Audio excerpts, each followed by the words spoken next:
as we're waiting, I'm sure most of you guys have read this, but you'll send me a text.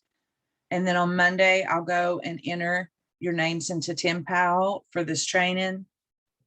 Certificates are no longer needed, but if you feel safer having something on you, you can go to TimPal, My Trainings, and there is actually a link on the director's page to teach you how to do that.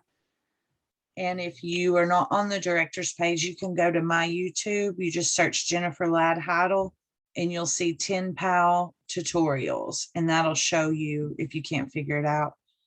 Then you can just go to My Trainings and it'll pop up everything that you have done so far. Okay, I have Bree on, Megan, Barb. I know some of you guys are watching as a group. I have you, Kayla. So if you're watching as a group, don't forget to text me your names so everybody watching together or listening together can get credit. All right, I'm gonna go ahead and start. It's 10:01. Again, for those of you who are just signing on, you just need to text me your name, okay? Also, let your staff know if they weren't able to watch today, that all they have to do is go back and watch it on YouTube. And that's, again, Jennifer Ladd Heidel on YouTube. And but they need to text me their name or I won't go on. I won't know to go on and give them credit. My layout's a little different this time. I'm trying something new. So if I seem off, that is why. Because I can't, let's see here. I'm gonna have to shut the chat. No.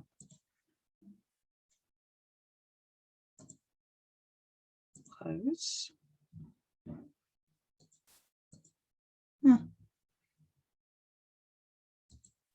Okay. I just want to start by saying, all of you guys out there that are putting to practice the stuff you're learning in the trainings, you are seen and we see you, we hear you. Okay, I just got a message that Melanie can't hear me. Can the rest of you guys hear me? Just unmute and say yes if you can hear me. Okay. Yes. Okay. Melanie, check your audio. It's your thing. It's your problem. Check to see if you have your sound, your computer sound connected. If it doesn't work out, you can just always go back and watch the recording, okay? So anyway, we see you, we hear you, but I do, okay, cool, she's got it. So I do want to say this. If you haven't learned anything else, I hope that you have gotten the message that your job is the most important job in the world. And there's no giggle behind that.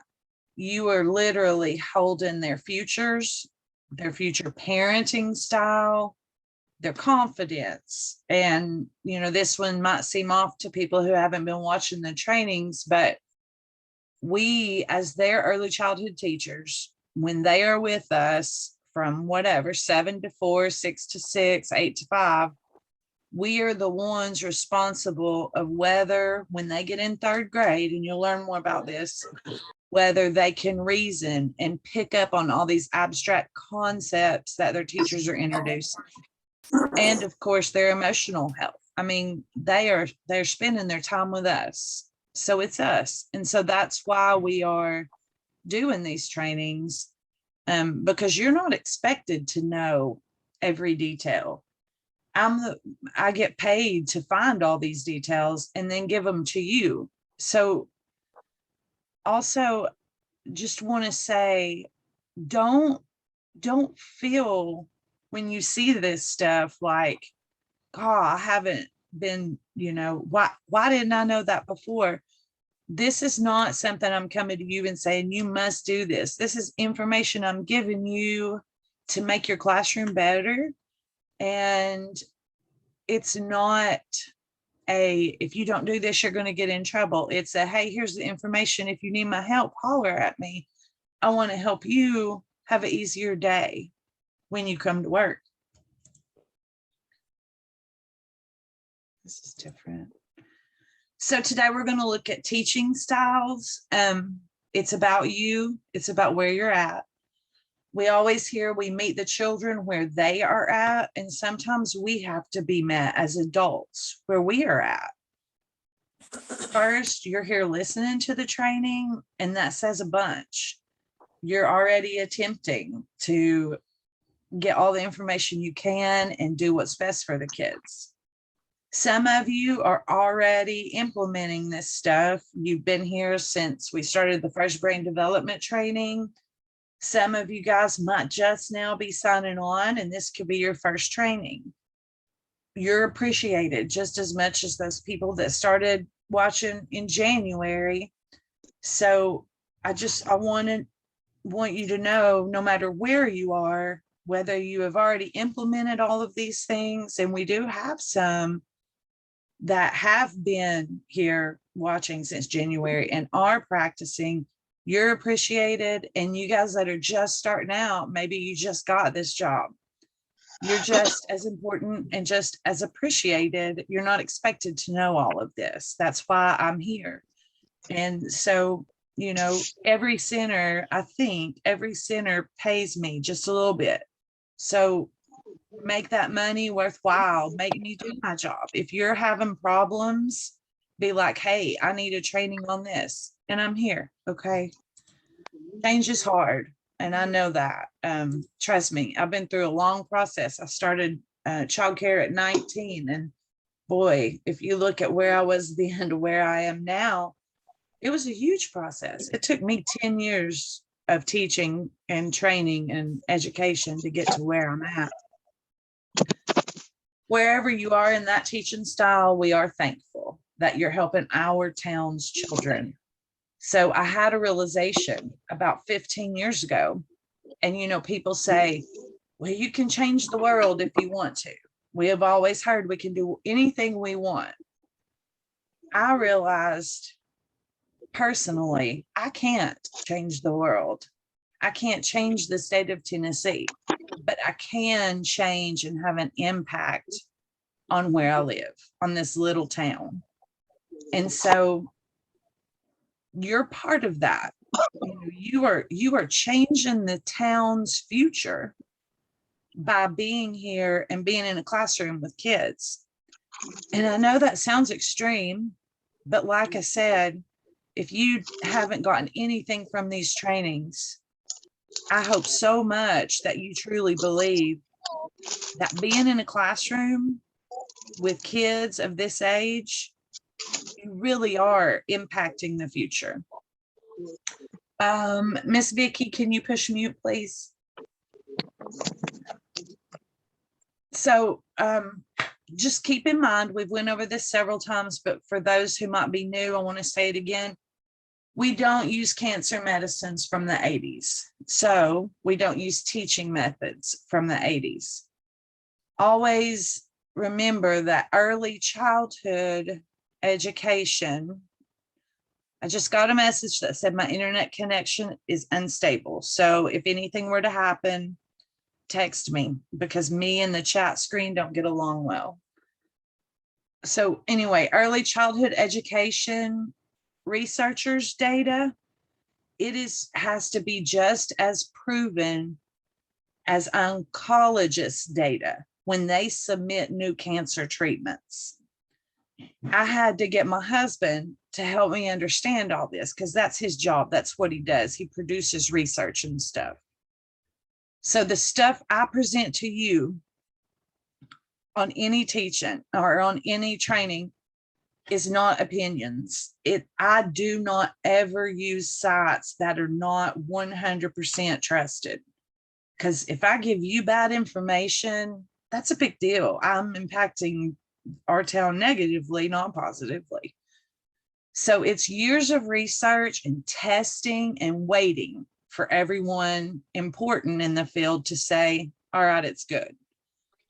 before it can even be considered, it has to go through a review of all the top scientists in the field. Okay. So if the University of Tennessee in Knoxville comes out with something that says children's muscles grow at this time, all right, that from Little Knoxville gets sent to a huge board. It's called the IRB, the Institutional Review Board. It's all the top scientists in the world. They review it, all right? And then if they pass it, if it makes it past the scientists, then it goes to another review. And that's a group of your peers. It's the top educators and publishers and doctors in the early childhood field. Then they have to approve it. Once they approve it, it goes into a journal, and then sites like 0 to 3, Teachstone, ECLAC, all the sites that I use to get my information, then they can publish it on their page. So it's not just, hey, so-and-so says children learn through play. It is all of this process that it has to go through. So, we can trust it.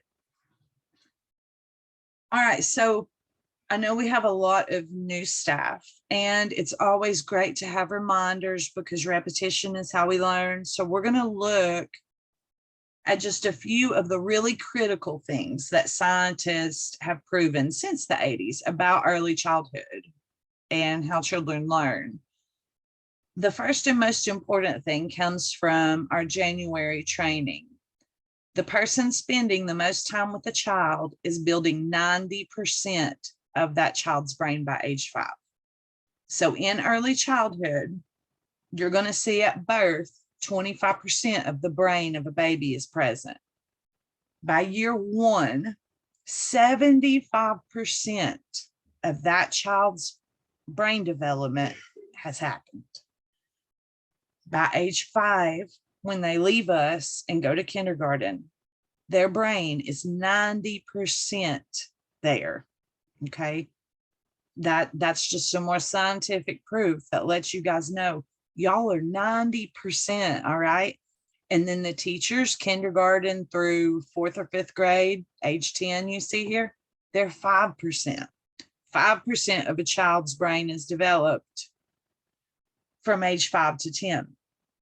Now, the reason it's so low and it's just 5% is because that 90% of the brain that has already developed between years 5 and 10, it's perfecting itself. So an easy way to understand that is in early childhood, the brain is like a rough draft paper. On notebook paper, every detail that's going to be included in your final paper is in this rough draft. It might be messy. You might have forgotten certain punctuation, spelling could be off. That is a child's brain at age 5. Then as they go on, it eventually turns into that final paper that you submit to your teacher.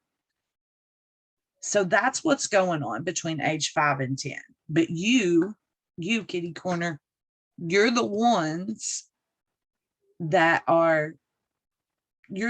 determine what 90% of that brain is. Then we send them off to kindergarten.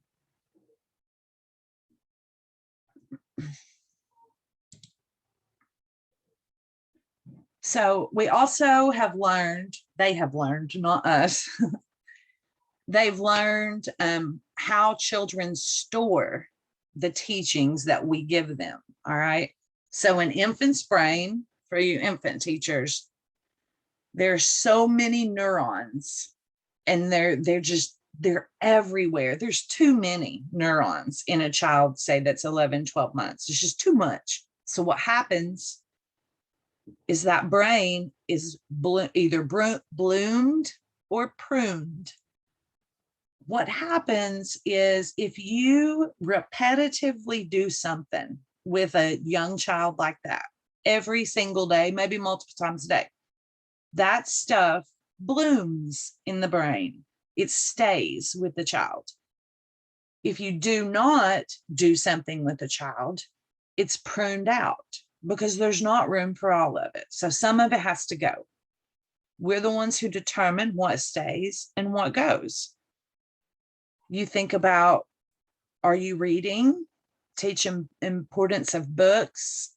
Are you having back and forth conversations? Are you teaching them to communicate? Even though infants can't talk and they just babble, when you do back and forth with them, when you say, hey, buddy, and he makes a sound and you make a sound, that's communication. If you do that a lot through the day, it's going to stay and they're going to be good communicators. Are you modeling empathy and kindness, especially with toddlers? Is empathy going to stick or is it going to get pruned out? Jesus, God, in developmentally appropriate ways, are you talking about God's creation and getting God and Jesus into their brain, or is it going to get pruned out? Creativity. Those that know me well know this is my baby. Are you building creativity every day? Are we teaching the children to express themselves in other ways besides throwing a temper tantrum? Remember that creativity is only built when the children are creating and they're allowed to create that art in their own way and not the teacher's way. When the teachers do the art for them, or they tell them exactly how to do it, it actually takes away confidence rather than creating and blooming creativity, which makes sense because the kids are like, oh, well, if she has to do it, then I can't do it.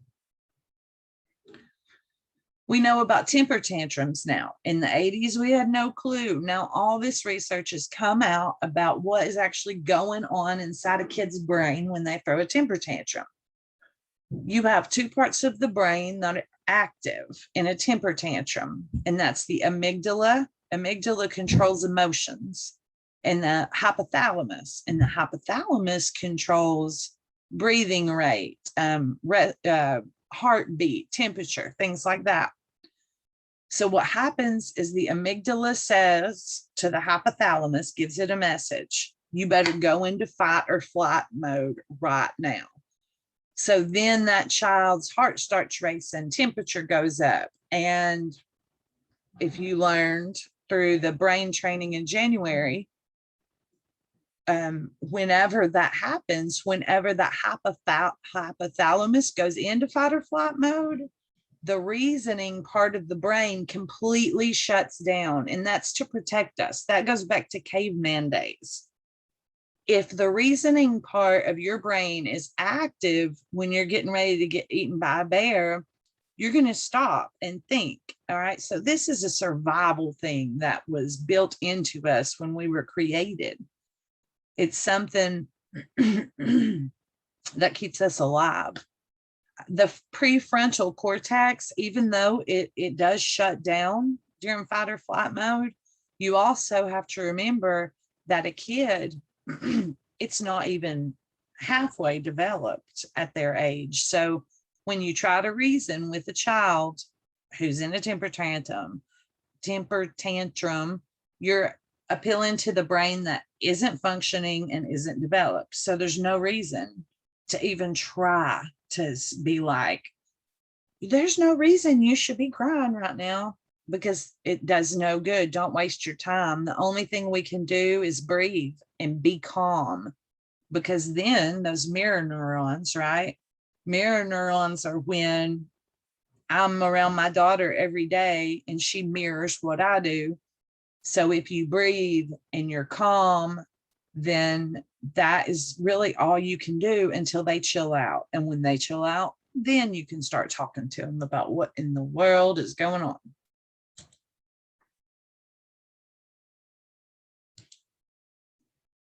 We have also learned a lot about early writing skills. And I think this is important to go over because we do a lot of early writing skills.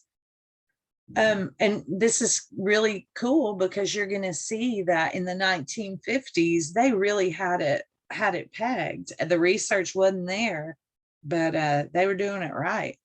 So introducing handwriting that a child is not developmentally ready for between ages 2 and 5, that actually can affect the hand muscles, and it could affect their ability to use a tripod grasp. And to help them develop that mature grasp and beautiful handwriting one day, the best thing that you can do as a teacher is encourage them to paint, encourage them to cut with scissors and mold Play-Doh, clay. Those are the things that are going to make good writers. When a child can copy a triangle, a square, cut with scissors, and draw pictures that are recognizable, those are the signs that they're ready to learn to write letters and numbers. So you could kind of go ahead, you can take a snapshot of this, and remember this statement cannot be out there on these valid sites unless it's been tested, approved. So that's a great thing to go by. Can they make us, you draw a triangle, all right, and say, make this, don't do dots. Draw a square and say, make this, no dots. If they can do both of those things, hand them some scissors. Can they cut across the page?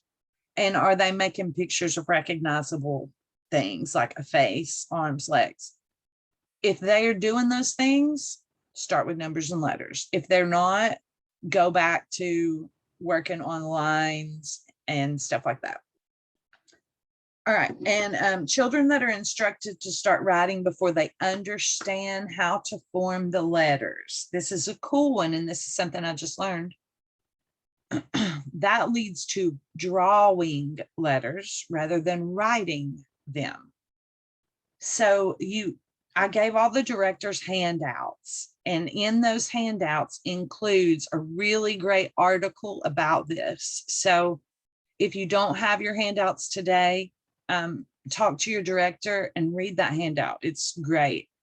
So basically what it is drawing letters is when a child thinks about the A in his head, and he gets the A in his head and he copies it onto a paper, what the vision he has in his head. That's drawing. Writing is when you actually learn the formation of a letter. I start here, I go up, I go down, and then across every single time. That's how you make the letter. You don't just draw it randomly and start wherever you want. That's the difference between drawing a letter and writing a letter. So this is where the 50s come in. In prior generations, penmanship was taught up until high school, and students practiced their handwriting and they kept improving it. And guess what? No one started penmanship and writing until age 5 or 6. There was no writing before them because they believed it could mess with your hands. What were those kids doing? They were outside playing, your grandma and your great grandma. And then at 5, they started penmanship when their hands were fully developed, and they went all the way up to high school, which is why grandma has beautiful handwriting. And both of my grandmas have beautiful handwriting. So that I thought that was super cool. They were really doing it right, and we've gotten away from it. We don't even do cursive much anymore. We've discovered which marks a child should make depending on their approximate age. You'll see at age 2 up and or horizontal and vertical lines. Age 3, a circle. Late 3s, they should be able to do a cross. 4s, a square. So that shows you. Age 4, most kids start, as long as they can do a triangle too. The ABCs, 1, 2, 3s. All right. Okay. And we've learned the best way to teach.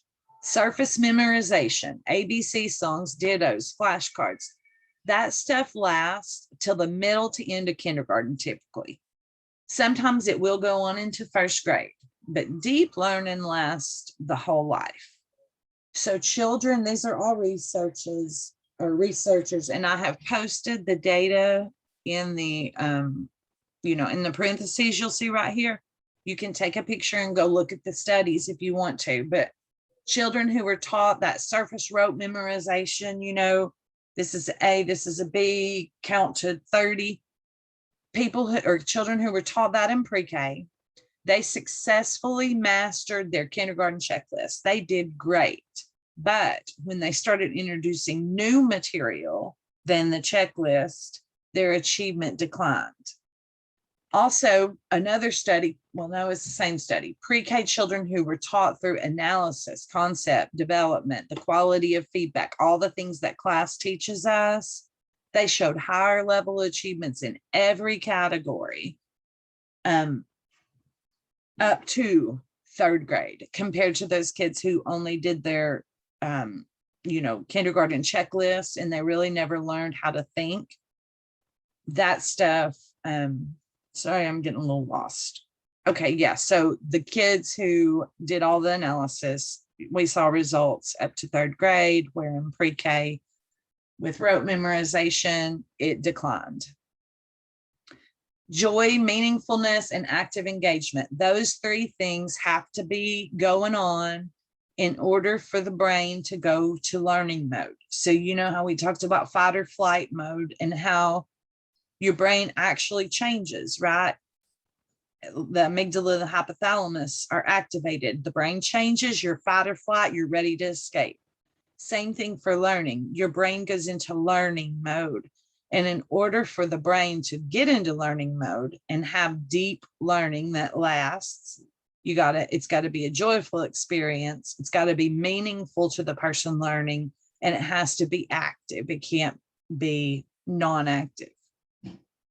And another study, the less the teacher taught, the more the child learned. The more brainstorming questions the teacher asked, the more the child learned. That's under the Swaddle research, and there's some great stuff out there about that too. I think it's in our first brain training. All right, so that's the little review. Where did this training come from? We're fixing to get into it. I like to share with you the things that changed me, that age 19 until age 35, what changed me, what inspired me. This training is based upon a textbook that I had in college, and it's the name of the textbook is The Parent's Toolbox. However, it was an early childhood master's level class, so we used it as the teacher's toolbox. Lots of things have inspired me throughout my training. This one gave me skills like I haven't ever had before. It's basically how to communicate. So this was a full semester class, and I'm trying to present it in an hour and a half. I basically made an outline, and I left out a lot of the details. But if you're interested, you can, purchase the book used for like $5 probably. But this training it's a great follow-up. The reason I'm doing it, it's a great follow-up to last month's behavior management training, because it gets into how to get there.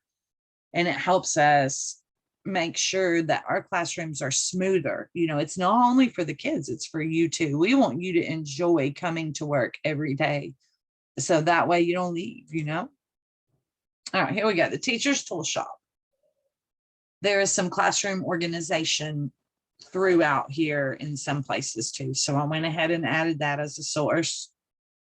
The tool, like I said, it's been approved to be used at school. However, and you're going to see sometimes in here, I had to change everything from parent to teacher. So you might see parent here and there instead of teacher. But considering the amount of time that we're with these kids, really a parent guide is just as good as a teaching guide. But I tried to make sure I changed it all. It works for either one and has been approved for either one. All right. First, we're going to look at teaching parenting styles. We have 5 styles. We have our over-controlling parent and teaching styles. Power Patrol is number 1. That is associated with the most physical and emotional abuse cases. These teachers and parents, they have a need for power and a need to be in control. Then we have the perfectionistic supervisors. These are the parents and teachers who want perfection from their children. Their lives are usually very successful, and they expect their children to never embarrass them. Everything is a reflection of them. Then we have a balanced parent. Those are the parents, see, there I go, and teachers. Those are the teachers who believe their job is to teach children rather than to fix them or ignore them. They respect their children, but also they teach that the parent needs to be respected, mutual respect. They do not want their children to be dependent upon them, but they want them to be independent. Then we have under controlling teachers and parents. We have the avoider. These are the guys that sometimes, neglect cases. Typically, they're avoider styles. This is where parents believe that their needs are most important. They don't teach the kids. They don't set limits. They don't really supervise. Then we have the overindulgers, which I am a little bit of. This is the parents and teachers who don't ever want their child to be unhappy. Let's fix it, fix it, fix it. Though this is more positive, it can still be just as devastating as a Power Patrol parent, because these kids end up spoiled and thinking the whole world owes them. They go out of their way, they sacrifice themselves to make sure their children are happy. Okay, here we go. What you're going to do now, if you have handouts, you have the quiz that we're fixing to do with you. If you do not have handouts, I want you to get in your phone or get a sheet of paper and pencil, and you're going to write down numbers 1 through 11. Then, whenever I ask you this question, you're going to write down A, B, C, D by each number that corresponds. I'm not going to read these out loud. I'm going to read them to myself. And when I'm done reading them, I'm going to go ahead and go to the next question. We have 11. All right, so let's go. This is number 1. Write down A, B, C, D, or E. Hey, you're by yourself. Nobody's looking at your paper. Be honest, completely honest. The traits you're embarrassed of, about, nobody else is going to see them. If you want this to work, be honest. I'm an overindulger. Almost.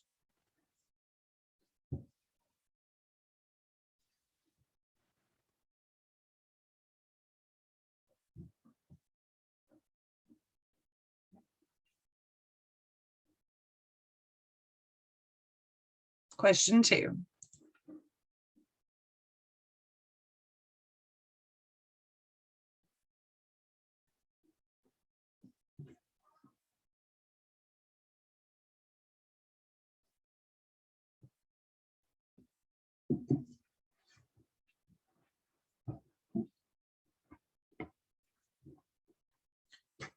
Question 3.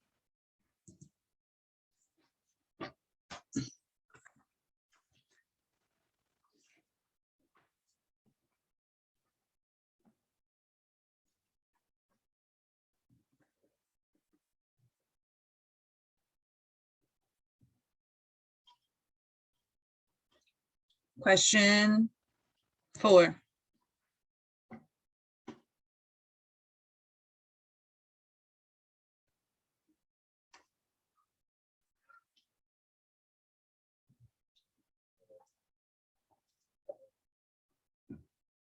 Sweet Landry is upset in the background. Very good. Oh, sorry. I got distracted on Landry's sweet crowds. Question 5.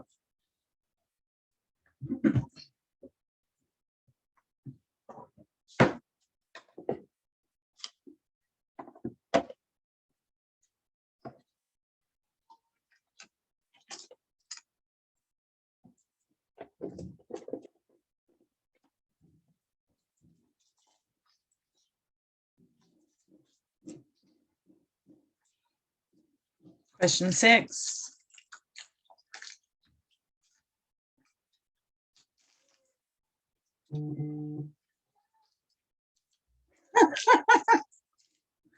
Okay. Sorry. I'm going to read them out loud. Okay. For those of us that are dyslexic, I'm not making fun of anybody, just my sister-in-law. Okay.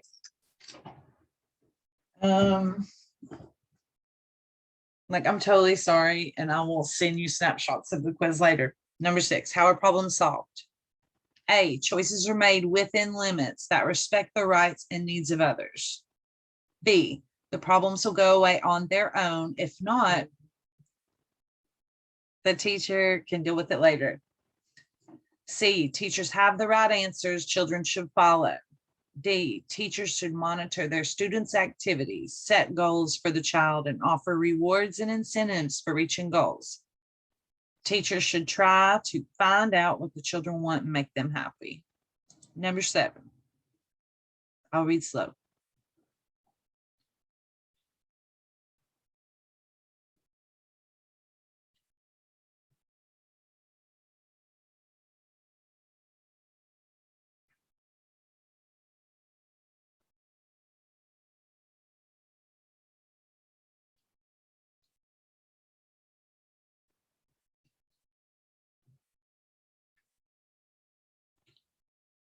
Number 8,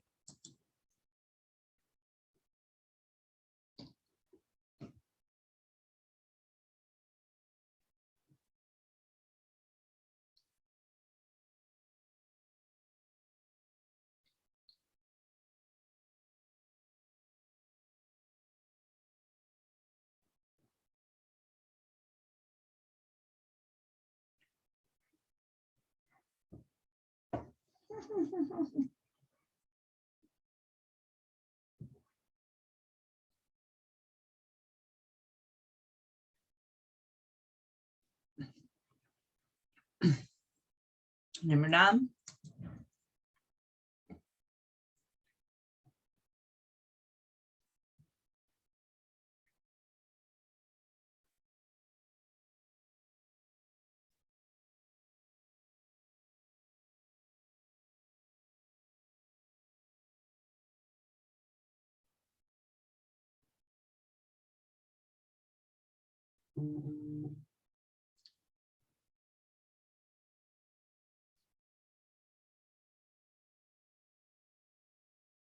number 10,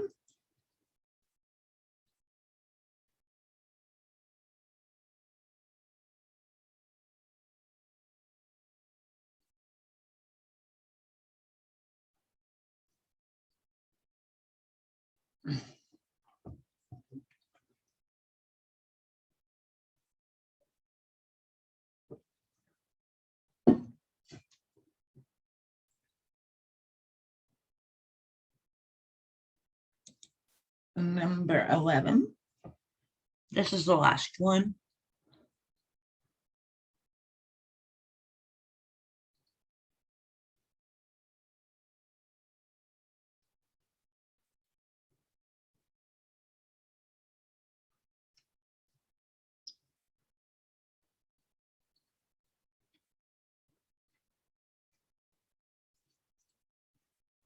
All right.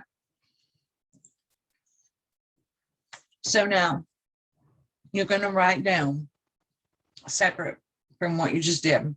You're going to write down number 1, 2, 3, 4, and 5. I'm going to read these out. I want you to put a tally mark. Put a tally mark by each number as I read them out. Okay. Put a tally mark for each A answer you have for questions 1 through 5. Also, on that number 1 space, you're going to put a tally mark for each C you have for questions 6 through 11. So if you have an A for 1 through 5, or if you have a C for questions 6 through 11, you're going to make a tally mark by your number 1.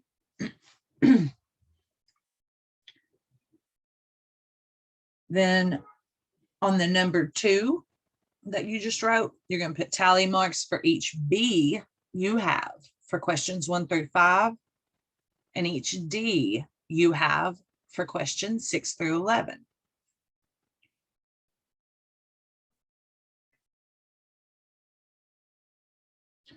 For number 3, you'll put a tally mark for each C you have for questions 1 through 5, and a tally mark for each A you have for questions 6 through 11.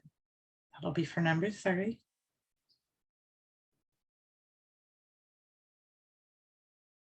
Number 4, on that number 4, you're going to put a tally mark for each D, 1 through 5, and E, 6 through 11. On number 5, you'll put tally marks for each E, questions 1 through 5, and each B, questions 6 through 11.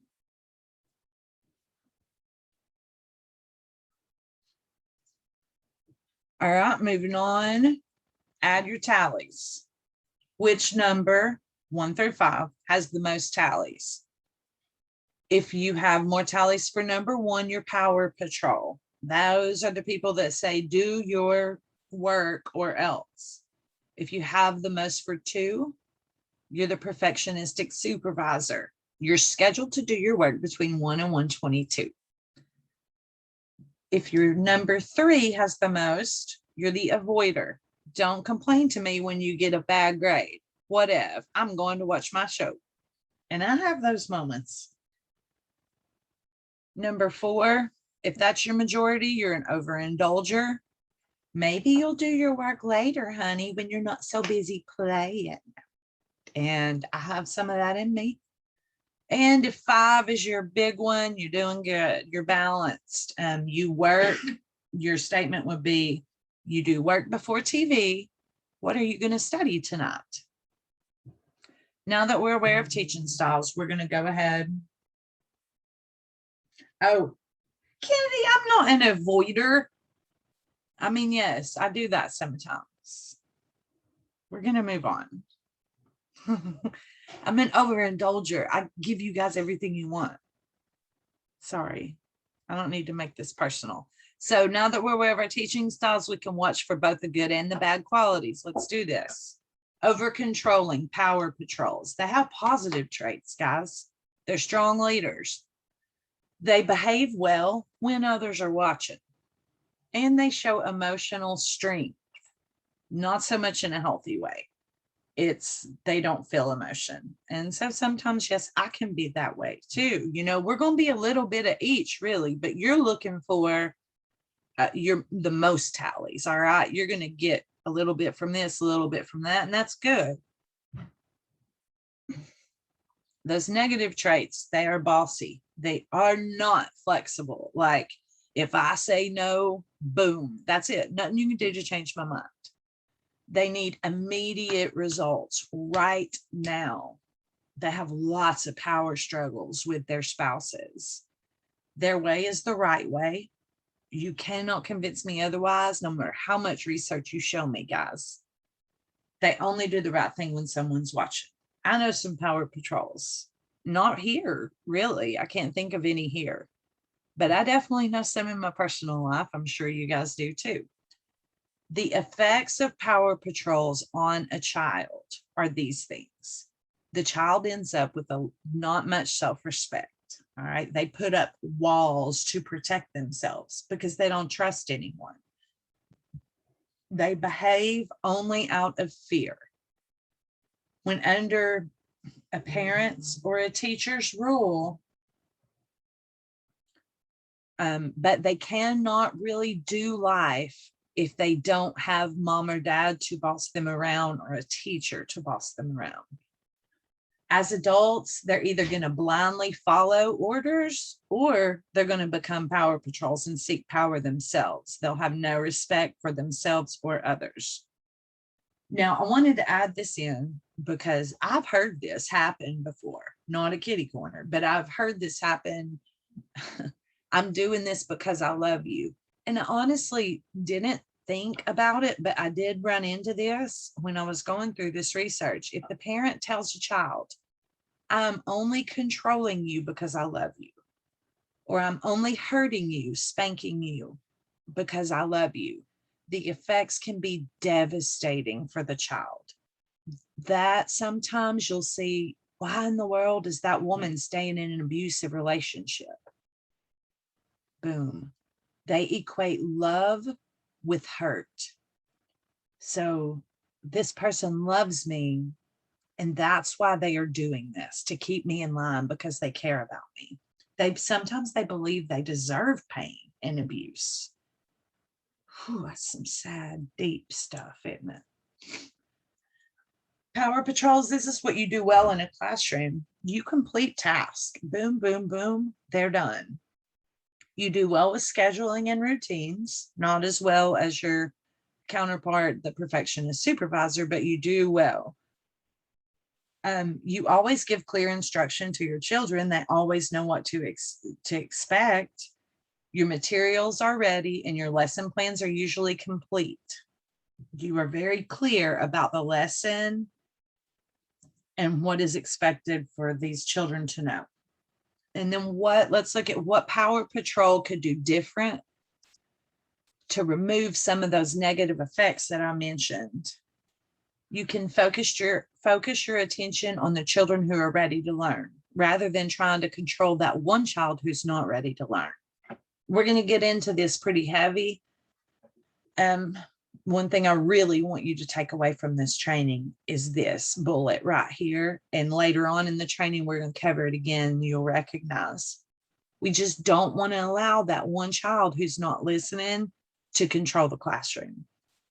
We want to make a plan on how to handle those behaviors of that one or two children. And we want to focus on the children who are ready to learn and making the right choices for you Power Patrols. We're going to focus on choices rather than demands. It's hard for Power Patrols to give choices. So that's something you would really focus on. You can choose to sit at circle and listen quietly, or choose to read your own book in the cozy center. Which choice is best for you? That's a statement you can say to force yourself to give choices. Allow children to express emotion and allow them to label it with your help. Okay, we have one video for this training, and this is it from my girl, Becky Bailey. Oh, there we go. Oh, what's happening? We might not have a video. What?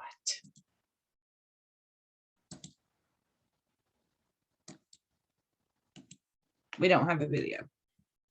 That's okay. It's just Becky Bailey acting like a fool because her hamster died, and she is just going crazy. And it shows, it shows how you should handle that problem. But it's an adult acting all crazy because their hamster died. So I wish I could show it to you, but that's okay. It's a 2-minute video. So now our perfectionist supervisors, lots of positive traits. If you're a perfectionist supervisor, you're self-disciplined, you're organized, you're scheduled, you are responsible, but sometimes only when someone's watching. You are typically, you see judgment in these people. They try to live up to everyone else's high standards. You hear keeping up with the Joneses. These would be your people that are just trying to keep up.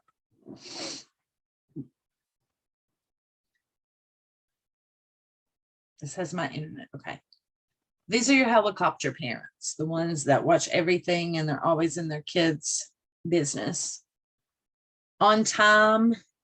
These are effects of perfectionist supervisors on children.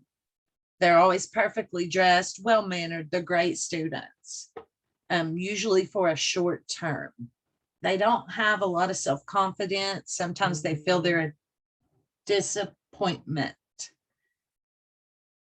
We're gonna get there, Andrea. That's coming soon. So low self-confidence, they feel they're a disappointment. Sometimes they become the people pleasers. Those are the ones that try to make everybody else happy. They are not self-motivated, rebellion as the parents cling tighter. And they're obsessive. So guys, you guys can probably see this one down here. I cannot. My screens are different today. So, and I don't want to try to fix it because if I do, then something bad might happen. So these are obsessive people. What do they do good in a classroom? They are structured. Children do not have snot noses or dirty faces. They are clean. Also, the classroom is clean. They usually want to allow paint. They want to allow Play-Doh. They want to allow cutting things into small pieces. They do meet goals though, and their classrooms are usually beautiful, well decorated and all of that, always picture perfect. What changes can you do? You can allow children to do some things on their own. Perfection is not possible with a little child, so that can be a challenge for these people, but you just have to make yourself. Children are learning. You got to allow messy. They will never be a good writer if you don't let them cut and play with Play-Doh. So let them do those things. Let them paint. Also, accept the research, accept the education, be willing to try new things. A lot of the time, change is really hard for these guys. Follow the children's interest rather than your way. Remember, in order to remember learning, it has to be meaningful, not to you, has to be meaningful to the child. All right, now we're going to look at under controlling teaching and parenting style. Here are the positive traits of an avoider. They're easygoing. They're not demanding. They have very independent children because they want their children to do it all. They want to be comfortable all the time. They will avoid any kind of conflict or any kind of hard work. The negative traits, they don't commit. They're not responsible. They have a really hard time with following through, and they ignore obvious problems. See, Kennedy, that's not me. Effects of avoiders on a child. The child has to just figure things out on their own, but they never truly comprehend the lesson because the parent or the teacher does not bother to teach or explain it. The children do not tend to take responsibility or own their actions. They always make excuses. This is not my fault. This is the couch's fault for being too old. And so when I pulled on it, the cushion ripped, and it's because of the designer of the couch. Those kids, they have a poor sense of self-worth because the caregiver does not ever really show love in a sincere, true way because they're too worried about their own comfort. They're just, I feel like I'm explaining a narcissist a little bit here, but anyway.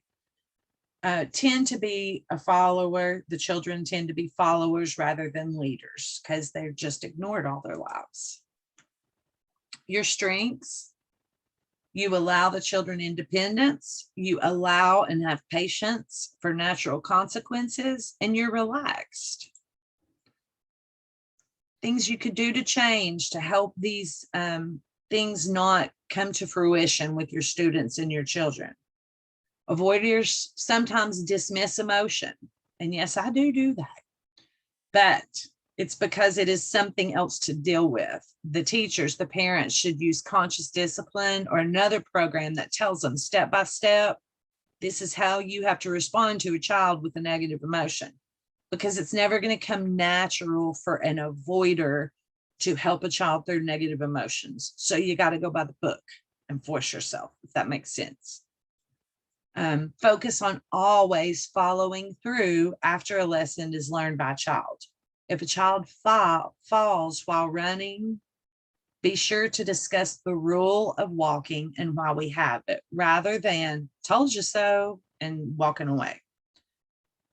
Taking steps to always follow through on your lesson plans and experiences. Make sure you plan activities that you know that you're going to have time for and take it step by step. This, just let me say this, because I know that really tired, busy moms are going, oh, wow, I do those things. There's going to be times in your life, there's going to be seasons in your life when you have 4 kids and you are busting your tail constantly just to keep everybody alive, and a kid falls and you're like, are you bleeding? Get up and go. Because you really, truly don't have time to deal with it because you're busy making sure everybody has eaten, has gotten to practice, has their homework done. So don't judge yourself just based upon a season. All right. We're looking at who you are as a person in the classroom. At home, things are different. At home, I wanted to cover this earlier. At home, you cannot do everything that we go over in these trainings. I know I've told some a story of my education coordinator at Head Start. I heard the way she was talking to her daughter, and I said, you write me up when I talk to these kids like that or whatever. And she was like, girl, you can't do this stuff at home all the time. You're too busy. You're doing this. When you have time, yes, you do these things, but don't judge yourself. Okay. Okay. Let's move on. I don't want to keep y'all here all day. Overindulgers. This is my problem. My son, when it said, what is your mom bad at on a quiz about Mother's Day quiz, what's your mom bad at? His answer was saying no, that I was bad at saying no. So that kind of, I've never forgotten that. Positive traits of overindulgers. They're sensitive. They're empathetic. They are pleasing to others. They're selfless, and they'll die wearing themselves out to continue to be selfless. They're protectors, they're defenders, they're great, really, but it comes at a cost. The negative traits of overindulgers is that they need to be loved and liked. They are, a lot of the times, they're needy. They need that approval. They abandon their own selves for other people's happiness. They're overgivers. They spend $1,000 over the Christmas limit on each child, those parents. And then they're broke and can't pay their bills. Overgiver, to create cooperation and peace. Oh, if I get him this, he'll just shut up. Effects of overindulging on a child. They expect success, but they don't want to work for it. They have trouble with the normal struggles of adulthood. They really have a skewed perception of reality. They believe the world revolves around them. They're ungrateful, they're demanding, disrespectful, and the teachers and the parents are shocked at why these kids are so disrespectful when they have literally given them their life. God, I feel like I'm talking about myself sometimes. They, a lot of the times, these guys are the ones with problems with authority figures. They drift from job to job. They manipulate. The reason they have a problem with authority figure is they've been taught their whole childhood that they are the authority figure, right? The parents are not in charge. The child is. What do overindulgent teachers do well? These are your super loving and positive classrooms. You're usually broke because you spend all your money on extra toys and supplies for the classrooms. Things hitting home. Children feel safe and secure in these classrooms until they reach about age 3, and then they're like, "Ooh, I'm in control of this classroom." And the changes you could make is bringing to consciousness that by rescuing your children from disagreements, from boredom, please hear this. Make yourself say it.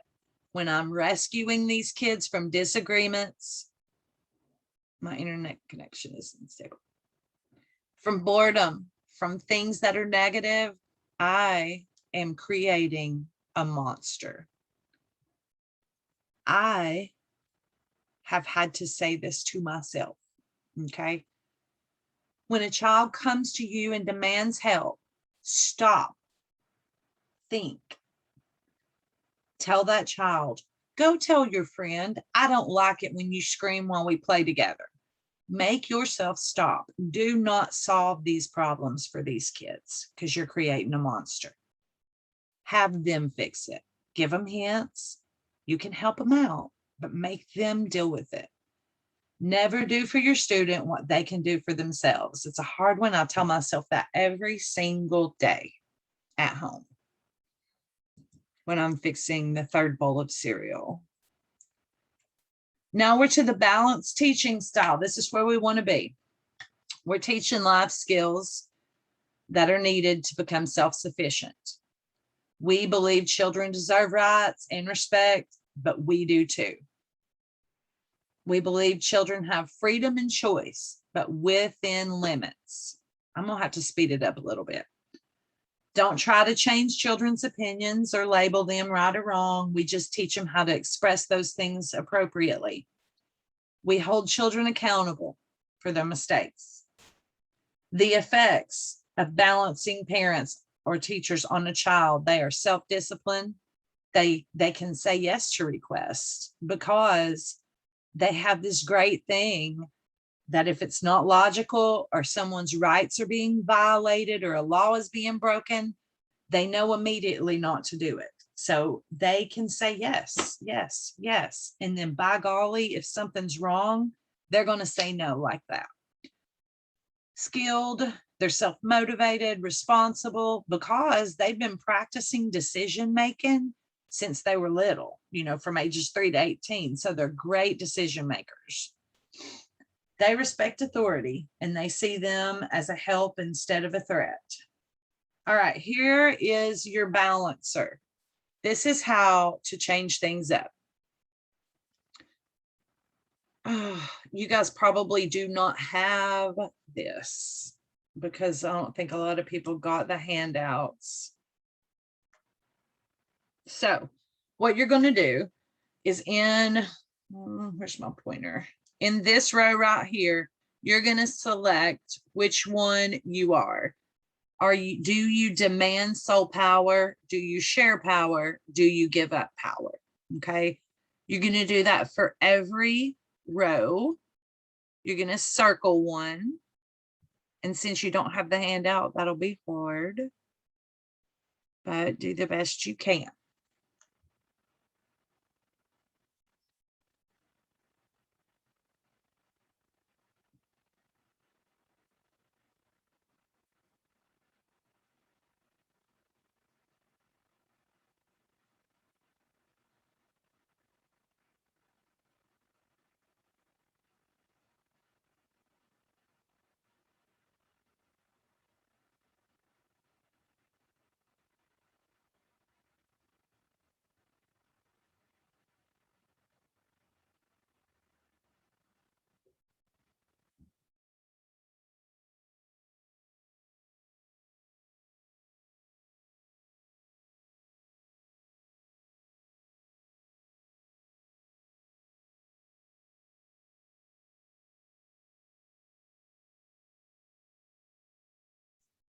Okay. So I'll tell you the instructions on this and then we'll move on because we're already at an hour. Okay. If you circled something in the balanced column, I keep forgetting y'all can't see my finger. Okay. If you're going to just stay right here. All right. You don't move. You're a balanced parent. Count how many you circled over here and under controlling. And then you're going to take the number that you circled and you're going to times it times 3. All right. So I have 3 of these times 3 is 9. Then I'm going to go to my 0. I'm going to move 9 marks over. 1, 2, 3, 1, 2, 3, 1, 2, 3. And this is where I'm at. I'm between a balanced parent and an overindulger, about right in the middle.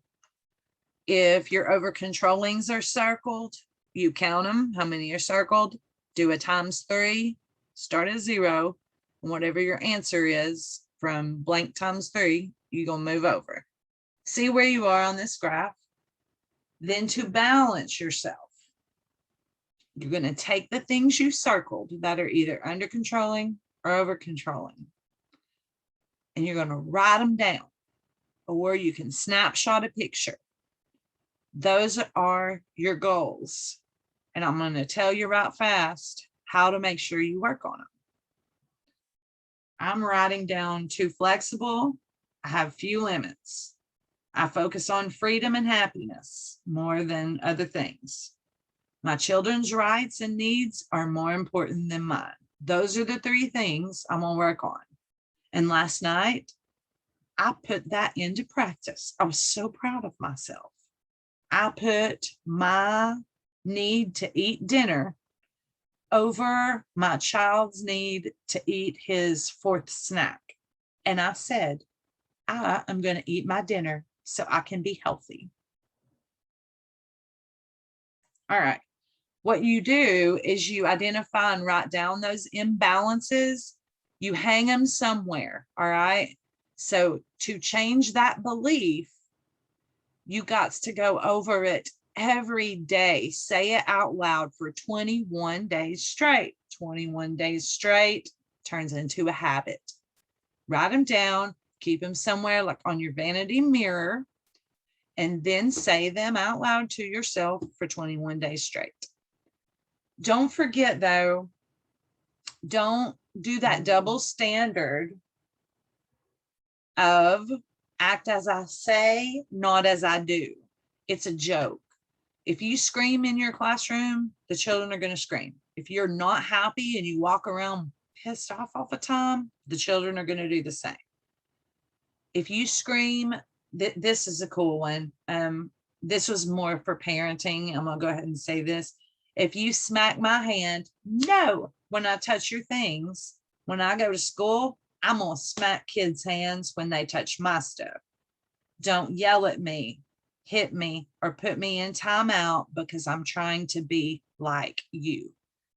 If I'm trying to be like my mama and she gets mad and puts me in timeout for trying to be like her, I get crazy confused and my messages are so screwed up.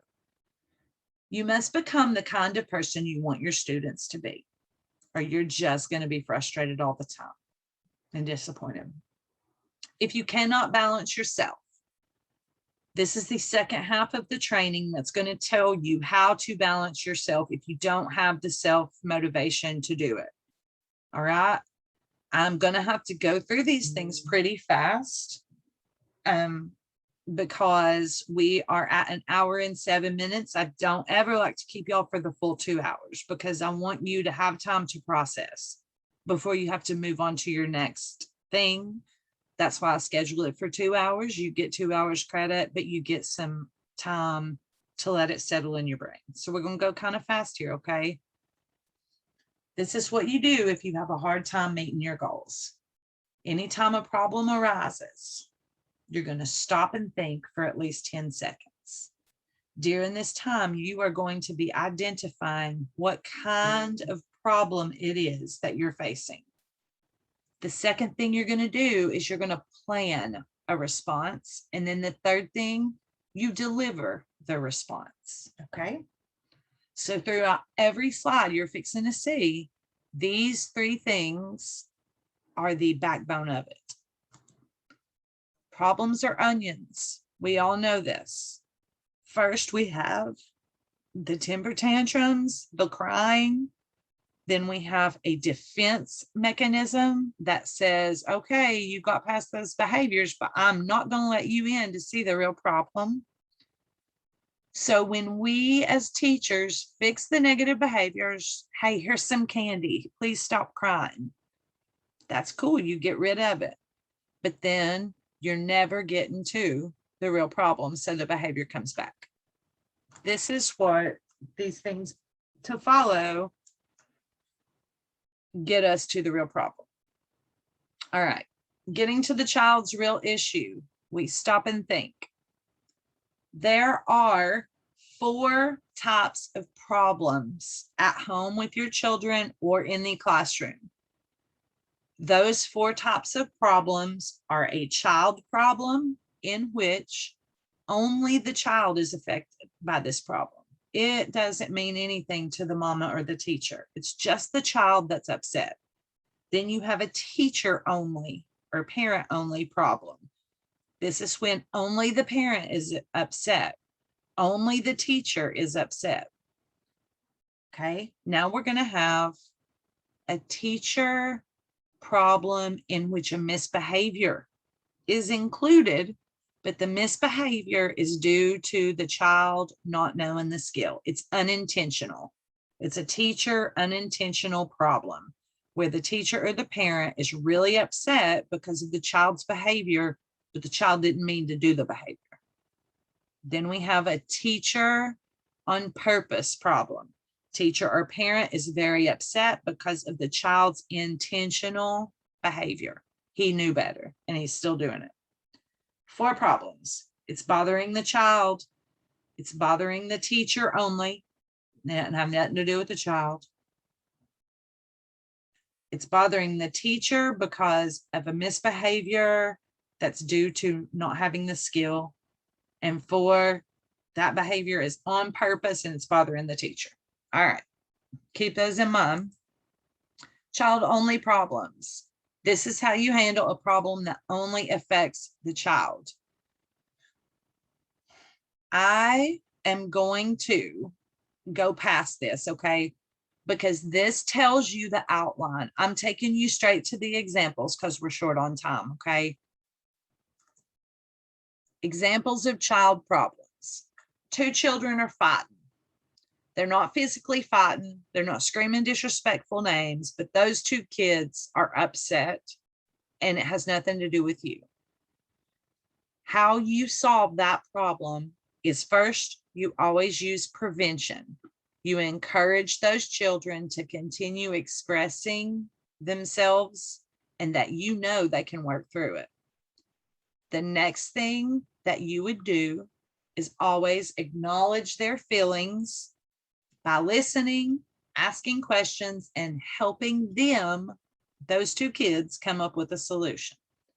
Another example of a child only problem, only affects the child. The way you deal with it. If a child feels left out at school, the prevention to that is building self-esteem.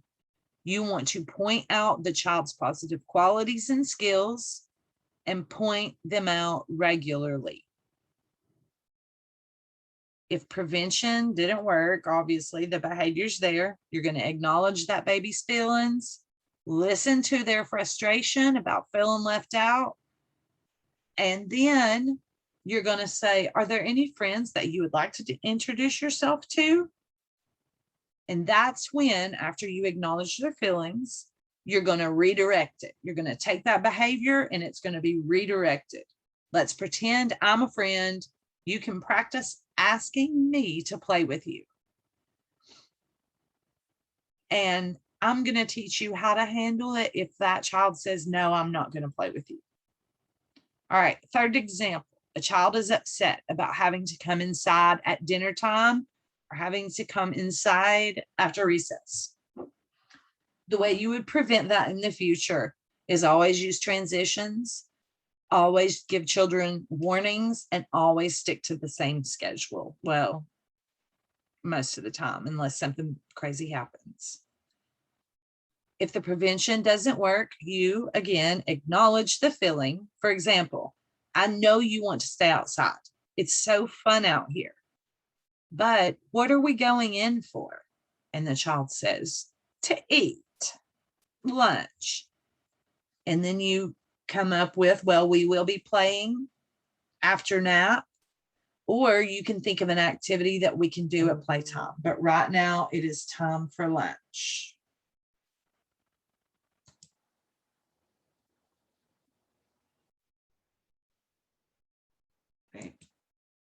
Okay, now teacher parent problems. This only bothers you. And this happens a lot at daycare. And we think it's a child problem, but it's not. It's our problem, not theirs. Only the teacher is bothered by this behavior a child is doing. But it's not a true behavior. It's just say, we're going to look at some examples, but this is what you do. This is the process you use if you cannot force yourself to be a balanced teacher or parent. You always think before you respond. You have discovered it as a teacher that it is your problem. All right. It only bothers you. There's no true misbehavior. So now you're going to plan a response with prevention. Prevention, you would use positive words, offer choices, change your schedule to that, and the problem shouldn't happen. But the problem does happen.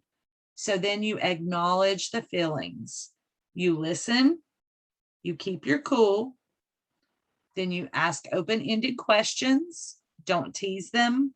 Don't tell your own stories. Well, when I was young, don't debate. That's not what happened. You are not hurt from the fall you just had. Don't minimize. Oh, you're going to be just fine. Remember, this is not at home. I have to say you're going to be just fine a lot so I can keep the stove from catching on fire. Don't preach. Well, you should have done this and that wouldn't happen, or threaten. You better do this or you're going to da-da-da. You're going to solve the problem with that child instead. You're going to examine solutions and offer choices you have decided on. Then you will deliver the response by setting limits. Let's look at examples. Your son's soccer practice was rescheduled to the same time as your daughter's gymnastic lesson. When we stop and think, this is a parent problem. It violates you, not the child. So now you're going to plan a response. If possible, for prevention, you would have an official backup plan for situations like this. But it happened. So now you'll acknowledge your daughter's feelings. I can see how much you enjoy going to your gymnastics lesson. But your brother's official soccer game is scheduled at the same time. So we need to look at ways both of you can do what's important to you. That's asking open-ended questions. Then you examine solutions and choices. Deliver the response to the child. We agree, we're going to the soccer game, but your daughter can practice gymnastics before the game and you're going to watch her perform. You came up with a solution. All right. The children are talking too loudly at lunchtime and it's bothering you. They're not screaming. They're not having misbehavior. It's just everyone is having good conversation and they're not whispering. This is a teacher or a parent problem and not a child problem. So to prevent it, of course, you're going to tell them what to do instead of what not to do. Offer choices within limits regularly. Give them some power and they'll listen to you. I do it on the school bus because they all get to talking and like literally my head feels like it's going to explode. They're not doing anything wrong. They've had to be quiet all day at school. They've made it to the bus. They just want to talk. But literally, it makes me want to bang my head. So what I've done is I tell them, especially there's a couple that I have to really work on. We're practicing the life skill of using normal voices. And they'll say, well, but I just talk loud naturally. And that's fine. But throughout life, there are going to be times where you have to lower your voice. And I'm teaching you on the bus, you got to keep your voice at a normal level. You can't be like, oh my gosh, you can't believe what I did at school today. And everybody's doing that. You got to be like, I can't believe what I did at school today. And it's worked pretty well. We have a couple that I have to remind frequently. And that's what you'll have to do. Teach it and then remind. So the prevention didn't work. You're in this situation. You can say, I can tell you're excited about what you were telling your friend. I cannot hear anyone because y'all are all so loud. So then you ask the open-ended questions. How can we solve this? Any idea? Give them a part in making it because that just makes your life so much easier. Then you set a limit. You offer a choice, like choosing to play outside if their solution does not work. All right, now we're moving along fast. Teacher, parent, unintentional problem. This is a misbehavior of the child. A misbehavior is involved. It's driving you crazy as a parent or a teacher, but the child does not have the skills yet to not do the misbehavior. So it's still something that they're learning. It's unintentional. Just like the rest of them, this is behavior. You're going to think before you respond. Is it because of immaturity? Is it because of their development? Do they have special needs? Was it an accident? So those things make you know it's an unintentional problem. You have determined it's a problem and it's bothering you and it involves a misbehavior. You have also determined it is unintentional. Then we're going to plan a response, preventative techniques. That's going to be teaching those behavior skills and cooperation. Then we move to the acknowledge feelings, ask questions. Then we deliver a response by setting limits and making that behavior redirect. Here, if the redirection doesn't work, it's going to follow with a discipline, which is reveal, which we'll get into in a minute. Here's some examples. A child who naturally can be inappropriate at times, but it's not unintentional, but it is unintentional. Kids with sensory issues, they eat Play-Doh, but it's not a conscious thing. They're eating it because of a sensory thing, maybe. ADHD and high-spirited children are going to talk a lot louder and move a lot faster just because that's what their brain tells them to do. Those would be examples. Just like all before, we're planning a response through prevention. Prevention in this kind of unintentional thing, we need to recognize that our own beliefs about children who learn differently, we need to recognize those are not just to make us mad. That's the number one thing with this unintentional stuff. Then after prevention doesn't work, we acknowledge the feelings. I see you need to move your body. We deliver a response. Our circle time rule says we cannot jump and run at circle time. Then we're redirecting that child. You can sit at circle time for 5 more minutes, and then we will bring out the climbing mats. Or you can go to the block center and let me show you how to dance your wiggles out if you can't wait. Now, I just threw that in there when I was planning this training. I don't really like that example, but we're going to just use it to get through. Let's say you agreed to allow the child to dance his wiggles out for 60 seconds, and then he rejoins circle. Since it was agreed upon, that's the end of it. However, if he continues to run around circle time and do inappropriate behaviors, the discipline will follow, and we'll go over that once we finish these. This is what it would look like, guys. I can tell you are really angry. Hitting hurts people. What else can you do to get your angry energy out? Another example, I know you think not wearing a helmet is safe if you ride your bike on the sidewalk. Even though cars might not hit you, you could wipe out. When people in our family ride bikes, they do it safely. You can wear a helmet or you can walk. There's the choice. I like this one. And then my dog, never mind, I'm not going there. You have said a lot of your friends are getting body piercings. I'm not surprised you want to do that since it's a way to express who you are.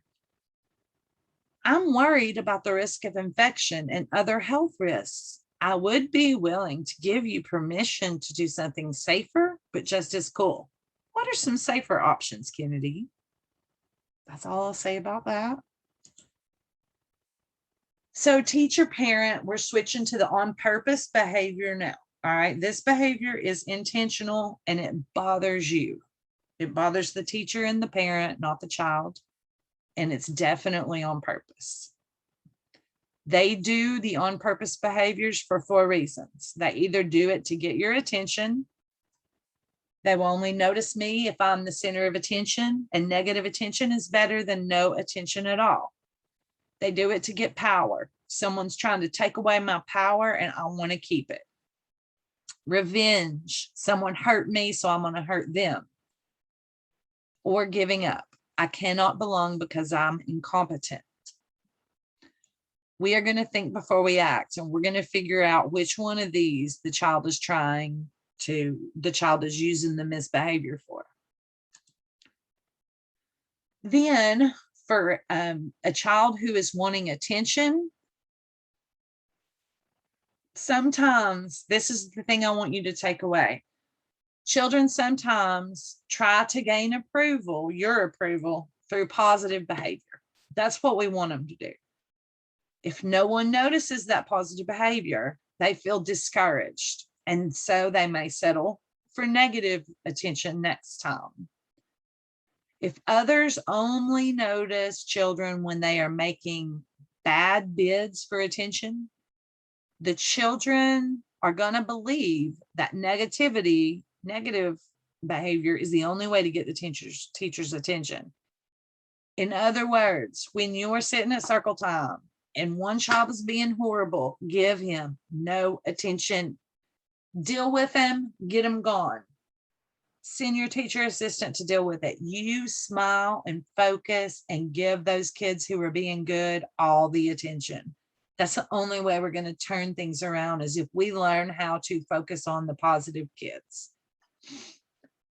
All right, so when you are describing children's behavior improvements, oh my gosh, Billy, you sat at circle time for 2 minutes. I bet that took a lot of patience. No matter how small the improvement is, be sure to notice it. Don't say, dude, you're awesome for sitting there. Make it descriptive, because that means something to them. Focus on that internal approval. I thought this was really nice to know. As peer acceptance, this is for you guys with preteens and teenagers. As peer acceptance becomes more important to a child, they can misbehave to gain approval from their peers, right? That's what teenagers are all about. Jump off this bridge and you're cool. But if parents and teachers are building self-esteem rather than ego esteem, then those children are less susceptible to that peer pressure. The difference between self-esteem and ego esteem is in the details, rather than constantly saying, you're so beautiful, you're so perfect, and I need to work on this. I feel like I'm talking about myself. Oh my gosh, you're so good. Those things don't mean hardly anything to a child. But if you'll be very specific, that builds self-esteem rather than ego esteem. All right. 9 slides left. So for the on purpose behavior, we're going to always set limits, right? We got to give them choices. If they're wanting attention, if the child cannot have our attention immediately, we need to tell them why. I have to read this book to the whole class. You can sit right here after my story. I'll give you the attention you want.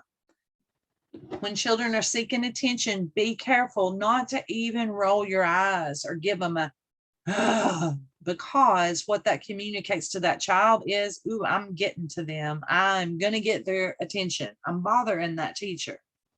And then they feed off of that. A good response instead would be, I can tell you feel excited and are wanting me to notice. I'm calm right now. If you want to express your excitement, go draw a picture of it instead of jumping and screaming in front of me. I cannot wait to see your picture. And then if the child does go over there and start making a picture, that's when you can give them attention, all right? And notice their picture and be descriptive. Because then the next time, the child is not going to try to jump and scream in front of you anymore, because they got the real attention. They received real attention when they went over and started drawing. So I hope you get that. That's an important one. So a child does an appropriate attention-seeking behavior like drawing their excitement, then you make a big old deal out of it. You don't say, oh, what a beautiful picture. Instead, you're descriptive and you say, I saw you drew blonde hair on your person. Can you tell me about that person? Because that's personal and it means something. And you don't say that to every single child in the class like you say, y'all are so good. You only say that to that child. So it means something super important to them. They are going to choose drawing over jumping and screaming next time, if they're a typical developing child, because that's what got them good descriptive attention. If the child continues to jump and scream, then that's when you reveal the discipline. Oops, sorry. If they're trying to gain power, choices with limits are what you stick to. Let's cover this really fast. Why do people say, don't say no? This is why. No results in defiance. It's not that you cannot say no to a kid. You can say no, but it's going to cause more problems for you. So to make your life easier, we are naturally and biologically defiant, most of us. I am. I'm a rebel, and a lot of kids are too at that age. They're rebelling. So rather than saying no and them going into a full-blown temper tantrum that you're going to have to wait for and deal with, try to say, sure, if you do this, yes, when you finish this, or that's danger, you're going to get hurt. Children don't freak out when you say those kinds of things. But if you say no, they lose it. They're like, I'm losing power. So that's a part of a child who's seeking power. Try to rephrase your statements. I want you to stick to the rules every day, constantly, and going over the rules so they know what to expect. We are going to offer choices within limits. I'm going to pour the paint into the cups. You can mix them up and put the tops back on the jugs when I'm done. That's simple. There's no arguing. There's no fighting, no crying. You're giving power with limits.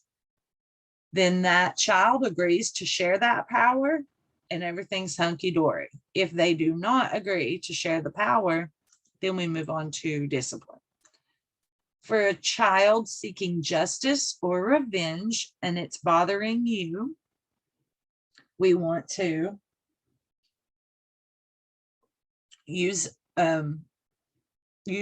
just remember to keep your cool. That's what, when you're thinking revenge can be hurtful. So keep your cool. Prevention is just going to be you teaching that assertive communication to help them express themselves. Then you are going to set limits. If you don't, revenge is a cycle. So if we do not participate, we break the cycle. So if you can, walk away and get your emotions in check before you respond. Then you can say, I can see you seem very angry with me, but I do not appreciate you yelling at me like that. You cannot hit my body without my permission. I'm willing to listen to you after you calm down and I calm down. With a younger child, you'll have to teach them and help them to calm down. If the child chooses to calm down, you're good. If they do not, you move on to discipline, which we're going to hit in a minute. This is a sad one. This is the children who give up and withdraw. Children who are deeply discouraged may finally just give up. They don't think that they're helpful. They consider themselves incompetent. They give up, so nobody will expect anything from them. I'm sure you know these kids. So this behavior is most common when a child is learning new tasks and they just give up. They can't do it. They can't do it. They feel worthless.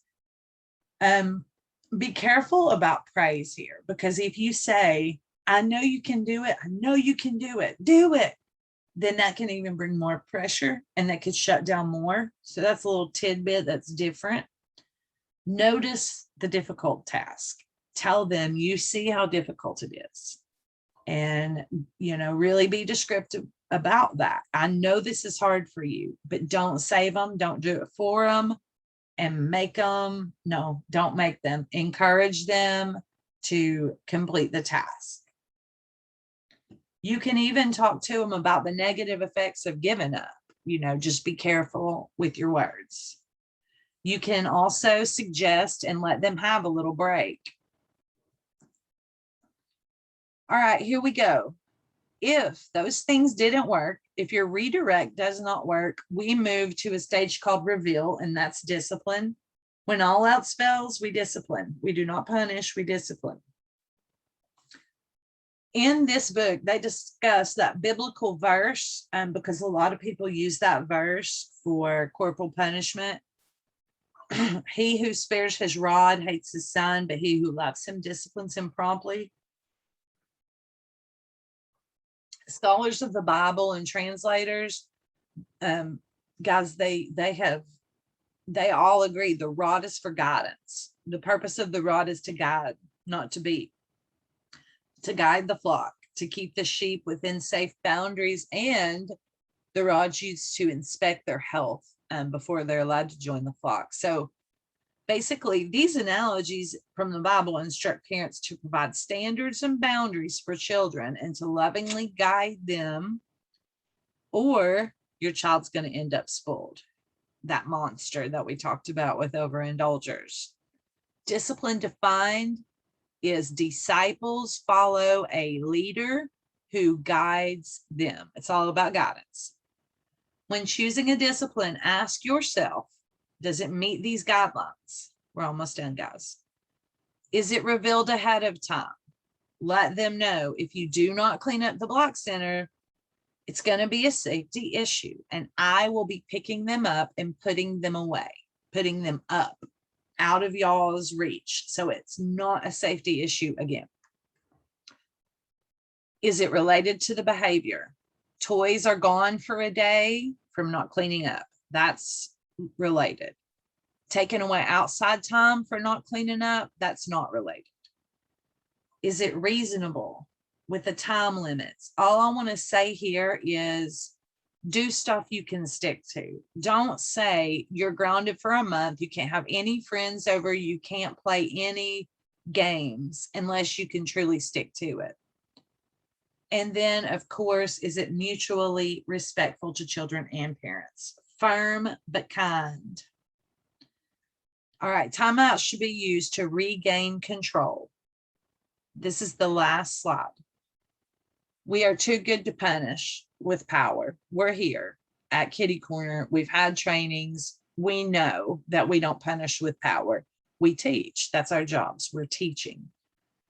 So timeouts, you could say, would you like to clean up now, or would you like to go to the cozy corner until you can calm your body down and realize it's time for another activity? The toys will be waiting for you to clean up. You know, not go to timeout, you were bad, and then there's no follow-up. That's worthless.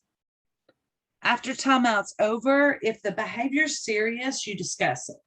If it was just somebody's crying because another friend left them out, that's just a calm down time and you don't need to revisit it. If you have a child and they have been yelling and there's some verbal anger going on and that child likes to be alone, timeout would be a good place to scream in a pillow or to color or draw or to listen. This is where you're going to teach them a skill rather than screaming at me or rather than screaming at your friend. That isn't, you know, you would also add in that's not appropriate. You will not scream at me. I won't allow it. Instead, you can go over there and scream into a pillow like this, or you can color or draw your anger. If a child expresses verbal anger and they need some discipline and they're social, you can have them talk it out with a stuffed animal or you. If it's physical stuff, they're knocking stuff off of the, shelf. Again, that's anger. We need to say,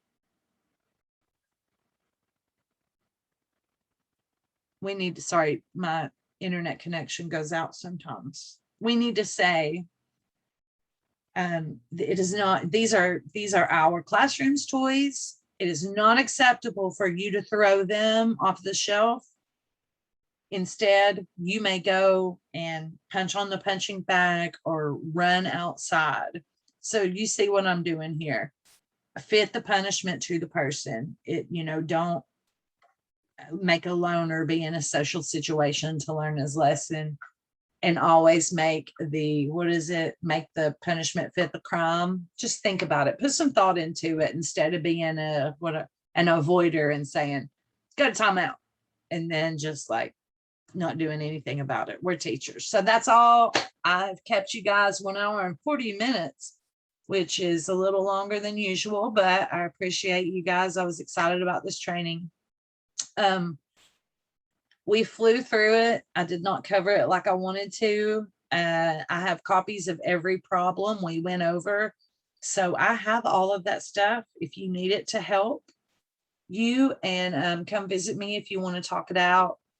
Just a reminder, guys, I can't give you credit unless you send me your name. I don't want to miss anybody, okay? So please send me your name through text so I don't miss anyone. And just to be safe, don't sign off yet. I want to take a picture just in case someone forgets to send me their name, because y'all got to be getting credit for this. Don't sign off. Don't sign off. I'm still here. I'm still here. I got a bunch more. Hold on. Okay. Now you can sign off. Have a good Saturday. Mwah. Thank you. Thank you. Bye. Thank you. Bye.